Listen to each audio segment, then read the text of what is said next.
A former music director at an elite Western Suburbs boys' school has been jailed for more than a decade for sexually abusing a student.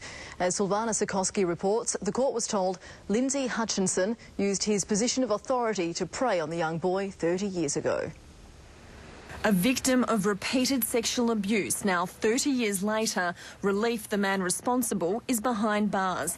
63-year-old Lindsay Hutchinson was today sentenced to 12 years jail for repeatedly raping and inappropriately touching a 13-year-old schoolboy in the 1980s. The former Christchurch Grammar music director was found guilty of 15 counts of indecent dealings with a student.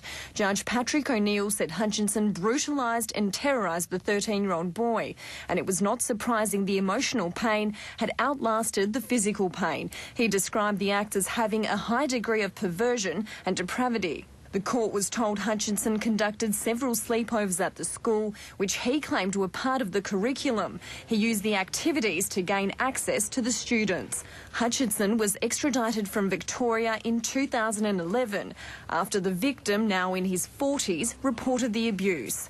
The victim sat in the courtroom and cried during the sentencing, but his relief was clear as he hugged his wife when Hutchinson was taken away by guards. Defence lawyer Mara Barone admitted her client was in a position of trust, which he had breached. Judge O'Neill said Hutchinson had no remorse and this wasn't an isolated incident. He was convicted in 1997 of molesting a male student in South Australia. Despite not having worked with children in almost 20 years, the judge said Hutchinson chose to teach boys at schools to sexually gratify himself. Hutchinson will serve at least 10 years of his sentence. Silvana Sukoski, 10 News.